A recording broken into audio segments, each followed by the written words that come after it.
시청자 여러분 안녕하십니까? 이슈와 화제입니다. 서일령 원광대 병원장이 취임한 지 1년이 지났습니다. 서일령 원장은 갈수록 어려워지고 있는 병원 경영을 위해서 여러 가지 혁신 방안을 추진하고 있습니다. 정부 지원을 다각적으로 유치를 하고 있고 첨단 장비를 도입하는 등 의료 서비스를 확대 강화하고 있습니다. 서일령 원장으로부터 원광대 병원이 어떻게 달라지고 있는지 얘기를 들어보겠습니다. 원장님 안녕하십니까? 네, 반갑습니다. 네. 서일령입니다. 원장님으로 이제 취임한 지 네. 1년이 지났습니다. 네. 그동안 바쁘게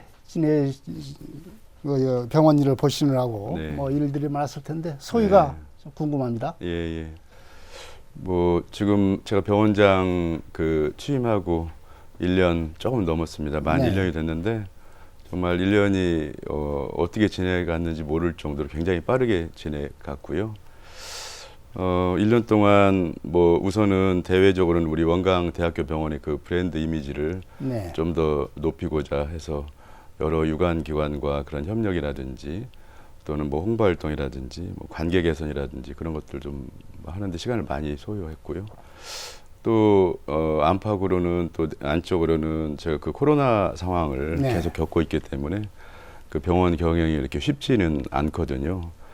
더불어서 우리 직원들도 그 코로나 환자들도 많고 그러기 때문에 이런 상황을 좀 잘 추스려 나가고 그런 것들도 있었고 특히 요즘에는 지표 관리라는 것들이 워낙 중요하다 보니까 네. 저희가 대학병원이지만 또 상급 종합병원에 대한 그 인증 평가를 받아야 되기 때문에 최근에 또 상급 종합병원에 대한 인증 평가도 좀 잘 받았고 이걸 또 준비하느라고 했고 여러 가지 국고 사업을 하느라고 정말 1년이 정말 빠르게 지나갔습니다. 네. 병원이 참 여러 가지 이제 병원이다 보니까 평가가 참 네네. 많은 것 같습니다. 네네. 네. 지난 1년 동안 이제 병원 경영을 위해서 중점적으로 추진하는 어떤 정책이나 사업이 있다면 어떤 것들을 해왔는지 말씀을 좀 해주십시오.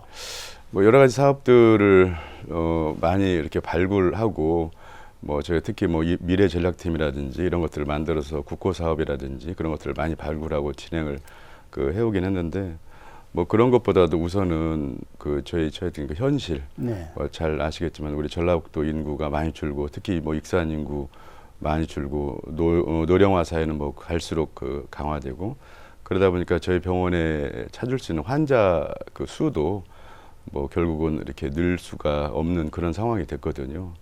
그래서 이런 것들에 대해서 어떻게 경영을 좀 잘하고 그리고 상급 종합병원을 잘 유지할 수 있을까? 그래도 첫 번째가 가장 중요한 건 역시 사람이다 생각을 해서 우리 병원 직원들에 대한 공을 우선 더 많이 드리고 있습니다. 네. 그래서 우리 직원들이 작은 것부터 하나씩 실천할 수 있는 그런 이소성대의 정신 가지고 하나씩 실천할 수 있고 그리고 능력을 발휘할 수 있게 이렇게 북돋아 주고 있고요.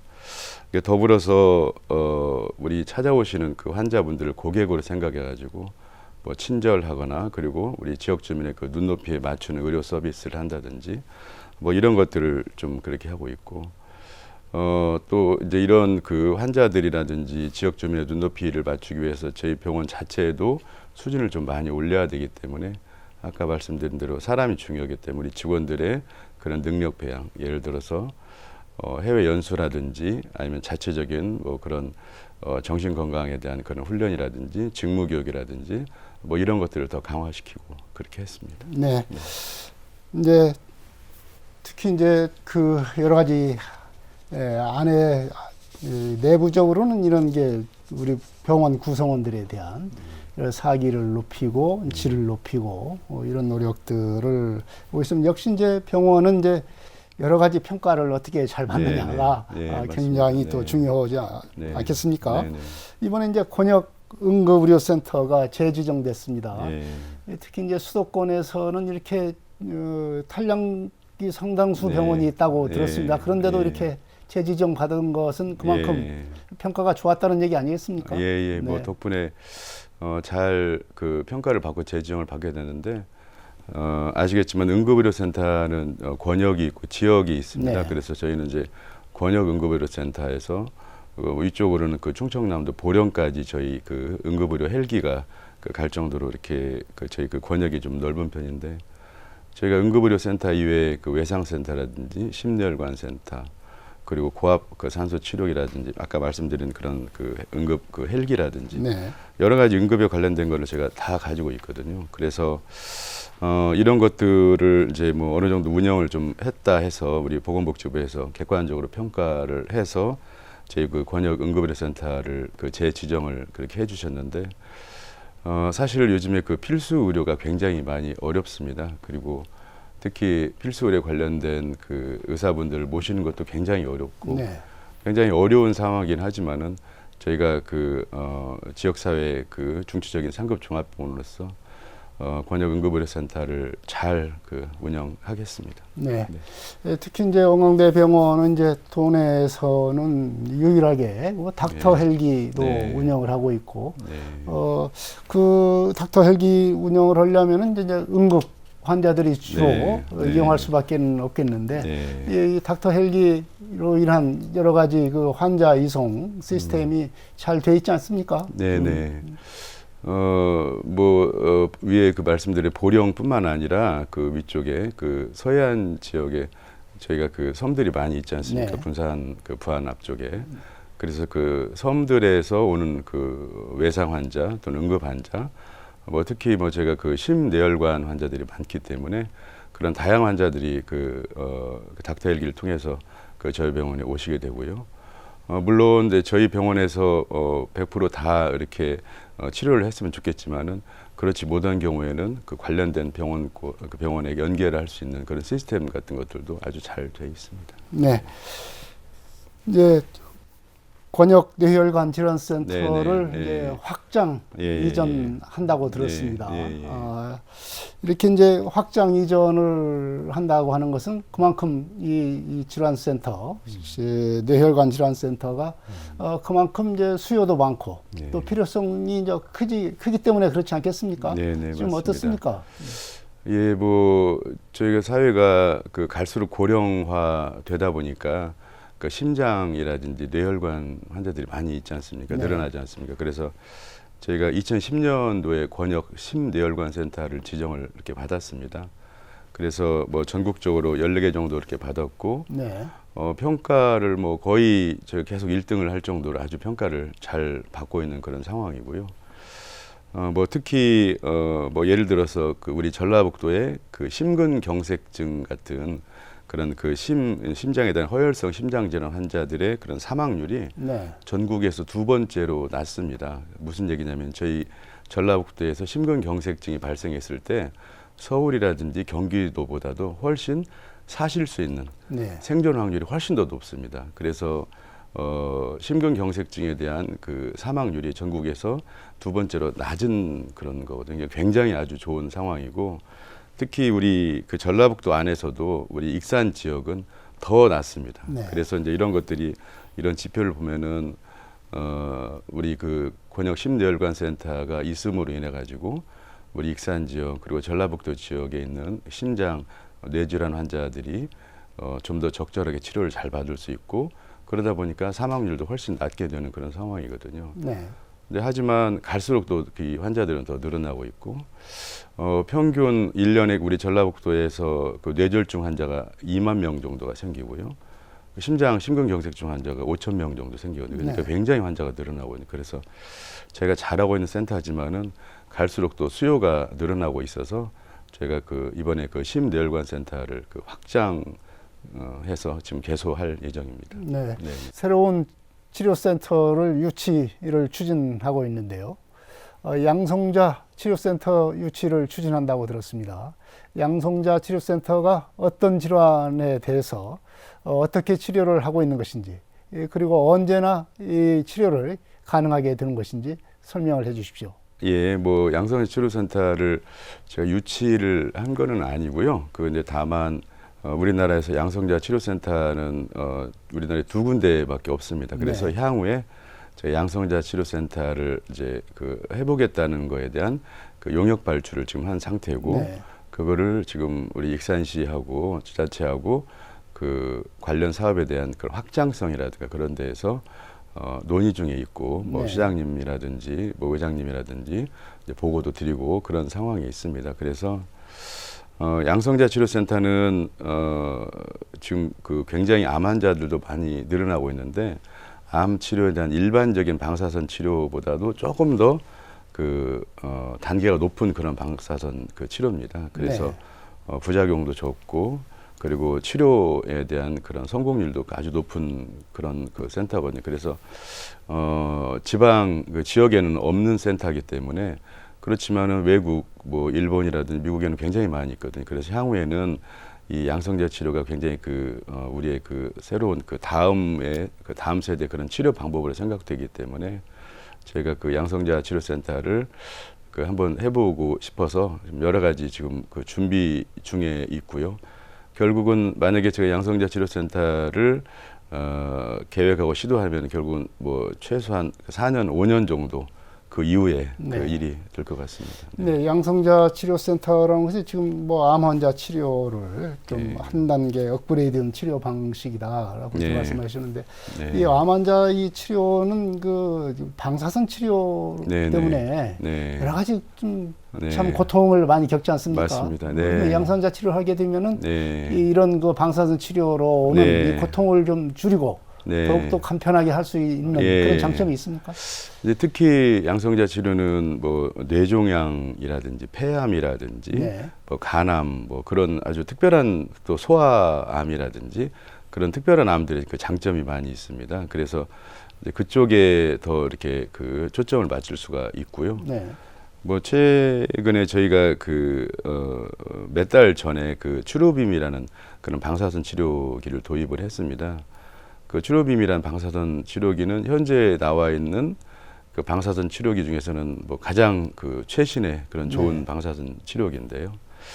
그 여러 가지 뭐 장점들이 있는데 그런 장점 중에 하나가 예를 들어서 유방암 환자들 같은 경우에는 방사선 치료를 받으려면은 그 저희 몸에다가 이제 주로 그 가슴에다가 그림을 그려놓게 되는데 그 그림을 방사선 치료를 하는 도중에 예를 들어서 6주든 8주든 몇 달 동안 그림을 지우지를 못합니다. 네.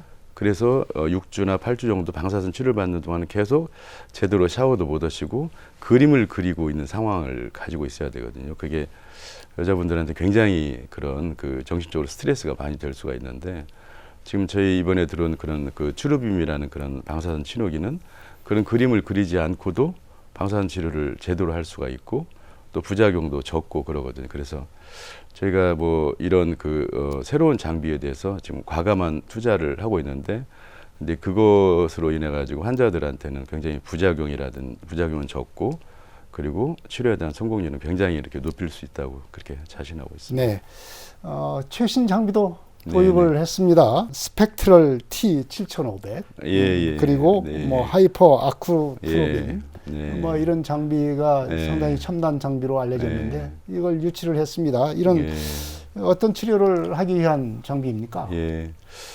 뭐 의료 장비에 대해서는 제 생각에는 어차피 가야 될 그런 그 트렌드고 그렇다 그러면은 그 다른 병원이 하는 것보다 좀 더 빨리 하는 것이 낫다 그렇게 생각을 하고 있기 때문에 뭐 예를 들어서 저희 병원이 2008년도에 로봇 수술을 시작했습니다. 그래서 네. 뭐 지방에서는 거의 획기적이었고요. 그 지역 호남, 충청, 제주에서는 처음으로 제가 로봇 수술을 시작했거든요. 2008년도에. 서울에 있는 뭐 대형 병원보다도 제가 더 빨리 로봇 수술을 시작을 했습니다. 네. 근데 그런 거 마찬가지로 어차피 의료의 트렌드는 이쪽으로 가야 되겠다. 그러면은 좀 더 선제적으로 하는 것들이 해야만이 수도권에 있는 대형 병원들과 경쟁할 수 있는 그런 방법이라고 생각해서 했는데 그 중에 이제 대표적으로 제가 스펙트럴 CT라고 해서 그런 첨단 CT를 들여왔는데 이제 뭐 국내에서는 두 번째로 들여왔습니다. 그런데 이 CT는 뭐 장점이라고 하면은 우선은 정확하고 그러니까 작은 미세한 암 병변도 빨리 찾아낼 수 있는 게 정확하고 그리고 빠르게 촬영을 할 수가 있거든요. 네. 그러면은 빠른 시간에 촬영을 하기 때문에 방사선 조사량도 굉장히 적습니다. 그래서 환자분이 CT를 찍을 때 걱정하시는 것이 CT 찍으면서 방사선을 내가 많이 이렇게 쬐는 거 아니냐. 그래서 네, 그런 걱정이 방사선 있죠. 그렇죠. 네. 유해성에 대해서 걱정이 많으신데 뭐 스펙트럴 CT는 워낙 그 촬영 시간이 짧고 방사선 초대사량이 짧기 때문에 뭐 그런 걱정은 안 하셔도 그러면서도 되는 정확하고. 네. 예, 그런 장비를 들여왔고 그리고 아까도 말씀을 드렸었는데 그 치료비메라는 그런 방사선 치료기는 뭐 지금 국내에 나와 있는 가장 그 최신의 그런 그 방사선 치료기도 저희가 도입해서 사용하고 있습니다. 네. 원광대병원이 이제 그 이런 그 환자 진료를 위한 여러 사업도 하고 있지만은 특히 이제 외부 사업도 네. 하고 있지 않습니까? 네네. 뭐 첨단 의료 네. 사업, 네. 뭐 재생 의료 사업, 예. 이건 사업이 이제 어떤 네. 사업인지 예, 설명을 예. 해주십시오. 예, 예. 저희가 그 첨단 재생의료 연구센터로 지정받아가지고 사업을 하는 거는 저희 그 병원 조직 안에 의생명연구원이라고 있는데 네. 그 조직 안에서 진행을 하고 있습니다. 그래서 임상 연구를 하는데 거기에 대한 그 초점을 좀 더 이렇게 첨단 재생에 관련된 것들, 그러니까 면역 치료라든지 또는 인체 세포를 이용한다든지 해서 그런 난치성 질환에 대한 그런 것들을 주로 초점을 두는 것이 첨단 재생의료 그 사업이고요. 그래서 거기에 연구센터를 지정을 받아서 저희가 그렇게 하고 있고, 네. 이런 사업을 저희가 그 하기 위해서 주위에 있는 그런 그 연구기관, 예를 들어서 광주 그 과기원이라든지 그 대전에 있는 우리나라의 가장 큰 생명과학 연구원이라든지 그 몇 개 그 주요 연구 센터하고 같이 그 공동 연구를 많이 그 하고 있습니다. 그래서 향후에 저희가 만약에 그 양성자 치료센터라든지 뭐 그런 것들이 가시화된다고 그러면은 거기에 그 바이오 헬스를 연계를 그렇게 할 것이고요. 이런 바이오 헬스가 어느 정도 그 결실이 될 것 같으면은 향후에는 저희가 그 새만금의 그런 수변 도시의 네. 그런 병원 진출 사업이라든지 이런 것들도 이런 연구를 그 같이 동반한 그런 병원 진출 사업도 그렇게 그 할 예정입니다. 그래서 뭐 글쎄요, 뭐 저희 그 우리 그 익산 지역에 또 그 주위에 있는 그런 인프라 중에 우리 식품 클러스터 있고 하기 때문에 향후에는 저희가 더 확장성을 갖게 된다고 그러면은 그런 그 여러 가지 그런 주위에 있는 그런 연구기관들도 같이 그 공동 그 연구를 해서 저희 병원에 좀 확장성을 이루고자 그렇게 합니다. 네. 네. 지금 그러니까 서 원장께서 쭉 추진하고 있는 사업들을 보니까 이런 뭐 물론 단기적으로 효과를 보는 사업도 있지만 네. 상당히 중장기적인 네, 포석을 맞습니다. 가지고 네, 네, 네. 이런 사업들을 추진하고 있는 것 네, 같습니다. 네. 앞으로 이제 새만금 네. 지역이 활성화되고 네. 발전하게 되면은 거기 그 지역에 대한 의료 네. 서비스를 또 국제적인 네. 의료 서비스를 맞습니다. 얼마나 잘 할 네. 거냐 네, 네. 이런 데 초점을 예, 맞추고 있는 것 같습니다. 네. 네. 말하자면 이제 중장기 전략 하에서 네. 예. 움직이고 있는 것 아닌가 이렇게 생각이 듭니다. 그리고 그냥 원광대 병원 하게 되면 그 수년 전부터 네. 이 해외 네. 진출 프로젝트 네. 이것을 꾸준히 해왔지 않습니까? 네, 네. 이번에 이제 프로젝트 이런 거 해외 의료 진출 네. 프로젝트에서 이제 정부 지원도 받게 돼서 네. 더 활성화될 네, 것 네. 같습니다. 네, 네, 뭐 네. 어떻게 이런 사업을 네. 지원받게 됐습니까? 뭐 저희 구체적으로 정부 지원을 받기 시작한 것은 2010년도부터 네. 그렇게 했습니다. 그래서 그 당시에는 지역 선도 그 해외 환자 유치 사업 해가지고 그렇게 해서 뭐 이렇게 후원을 받게 되면서 2010년에 후원을 받게 되면서 저희 병원이 외국 사람들이 와서도 치료를 받아도 전혀 문제가 되지 않게, 예를 들어 병실도 외국 환자에 대해서 이렇게 표준화시켰고, 그리고 환자들이 가질 수 있는 그런 동의서도 외국 그 영어로 여러 가지 나라를 말 표준화시켰고, 식단도 그렇게 했고요. 그리고 심지어는 외국 환자들이 우리 병원에 와서 치료받았을 때 보험 문제가 생기면 그것도 해결할 수 있게 다 이렇게 했습니다. 그래서 저희가 그 해외 환자 유치 사업 또는 병원 진출에 대해서는 노하우가 이렇게 좀 많은 편이고, 그런데 뭐 최근 그 코로나 때문에 그런 그 사업들이 조금 멈춰진 상태였었는데, 최근에 뭐 제가 몇 개 그 국고 사업을 받긴 했는데, 가장 최근에는 그 전라북도에서 그 하는 외국인 환자 유치 그 마케팅 사업에 그 저희가 그 주간 병원으로 선정이 됐습니다. 그래서 네. 우리 전라북도에 그 외국인 환자를 많이 이렇게 모실 수 있게 하는 그런 역할을 저희가 그 주간 기관으로서 그렇게 할 예정이고요. 뭐 아시겠지만은 그 저희 병원이 그 종립병원이기 때문에 그런 재생의세, 뭐 무화봉건 그런 기본적인 것들이 있기 때문에 저희가 이렇게 외국인 환자를 단순히 유치해가지고 진료 실적 올리는 거 이외에도 제가 해외에 그런 봉사 활동이라든지 그런 것들을 뭐 꾸준히 해서 그 우리 그 K 메디칼 뭐 그 한국 의료를 좀 계속 그렇게 알리고자 그렇게 노력을 하고 있습니다. 네. 지금 뭐 여러 가지 기업들도 화두가 이제 ESG 네, 경영을 네. 어떻게 네, 네. 하느냐 이것이 트렌드고 또 네. ESG 경영을 안 하게 되면 또 국제적인 인정을 받기가 예. 좀 어려운 그런 예, 시대가 예. 됐습니다. 네. 원광대병원도 이제 ESG 경영 선포를 했습니다. 네. 그만큼 이제 투명하고 책임성 네. 있는 네. 그런 기관으로 거듭나겠다. 네. 뭐 이런 목표를 제시를 한 것 같습니다. 네. ESG 경영을 이제 어떻게 하시겠다는 건지 네네. 말씀을 해주시죠. 예.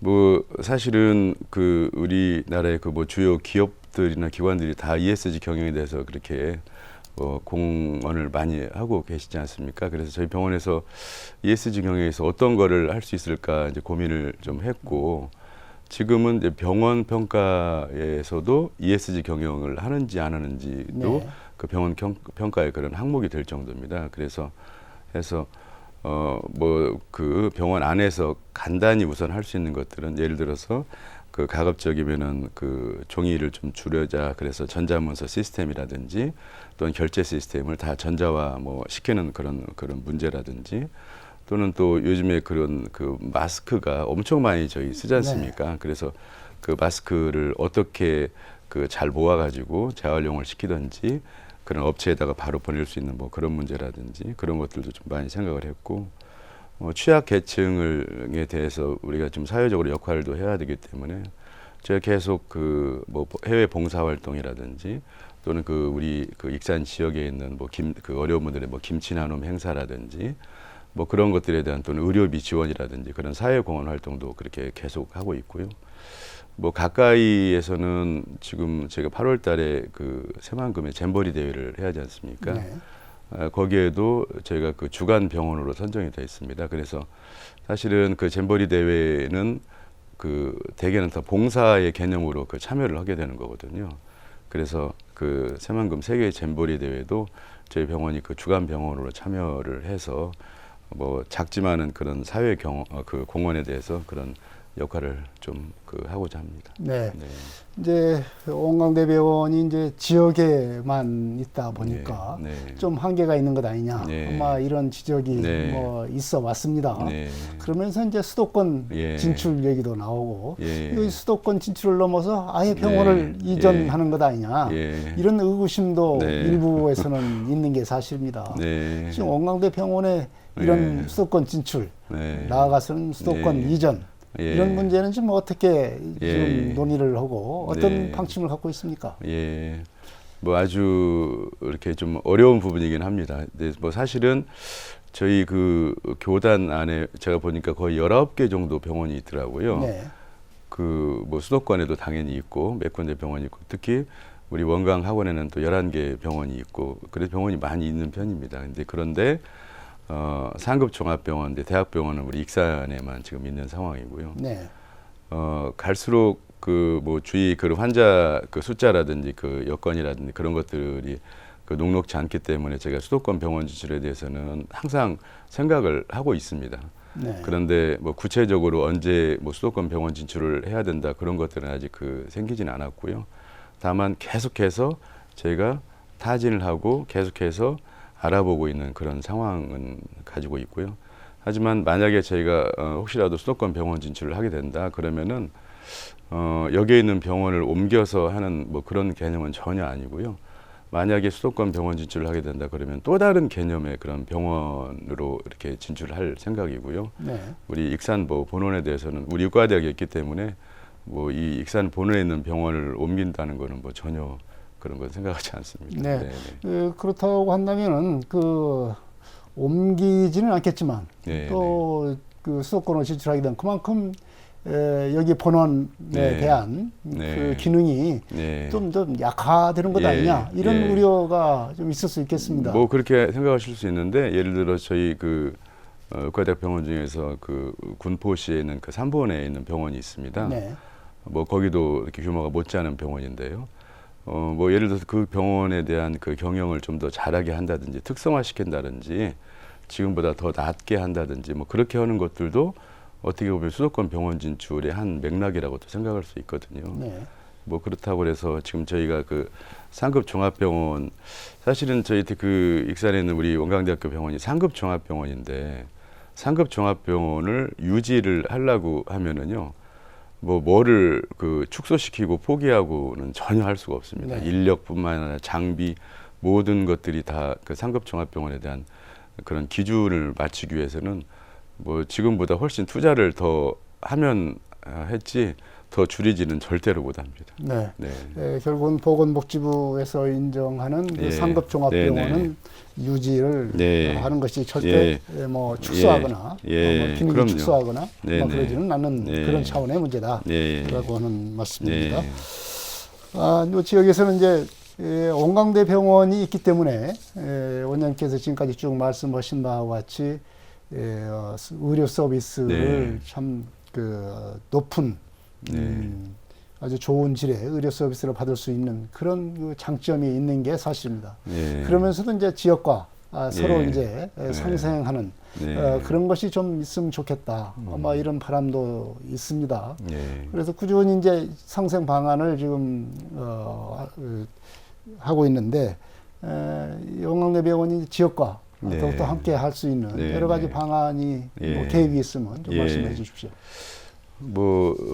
저희 병원이 지금 병원 생긴 것이 43년 됐습니다. 네. 그래서 그 43년 동안 그 지역에서 나름대로 역할을 해 왔다고 그렇게 생각을 하고, 그리고 또한 그 지역에서 도움을 많이 주셨기 때문에 저희가 그 대학병원 상급 종합병원으로서 그런 위치를 그대로 그렇게 견고하게 할 수 있다고 생각하고 있고요. 특히 저희 병원이 우리 전라북도에서 공공의료지원단이라는 것을 가지고 있습니다. 네. 그래서 전국 그 지자체 중에서 공공의료지원단을 사립대학병원이 가지고 있는 것은 저희 병원이 유일합니다.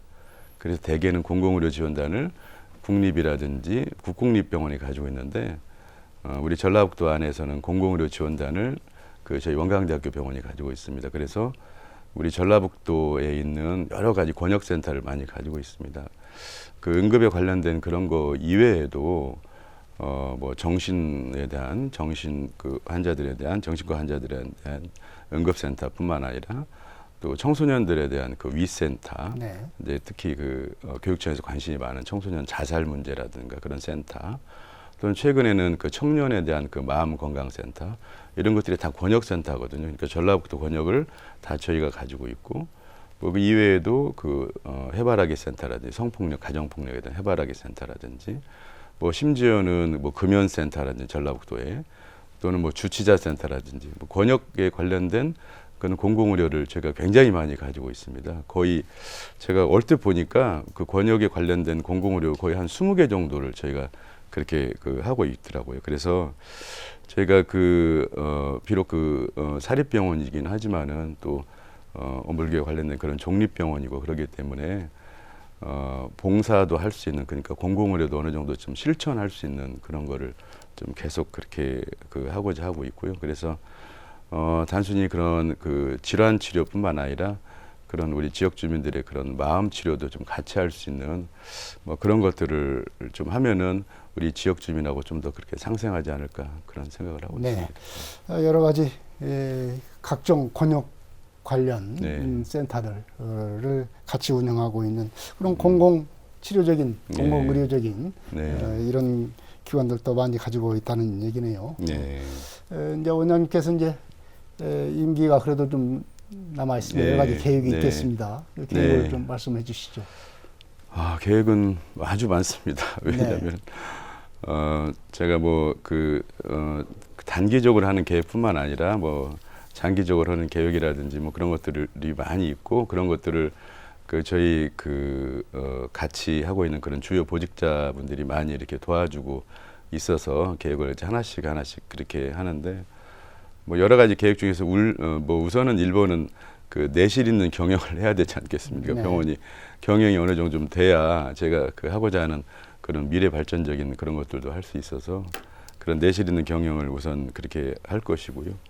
그리고 상급 종합병원을 잘 유지를 해서 지역의 거점 병원 그리고 그 호남 서해안 지역에서는 가장 낫다 하는 그런 말을 들을 수 있는 평판이 좋은 그런 병원을 만들고자 그렇게 했고 그리고 저희 그 병원의 그런 그 표 같은 것이 맑고 밝고 훈훈한 그런 병원이거든요. 그래서 저희 병원에 오시면은 환자들도 좀 이렇게 편안하고 그리고 직원들도 병원에서 이렇게 근무할 때 좀 편안하고 뭐 이렇게 했으면은 뭐 좋을 것 같다 그런 생각이 들고요.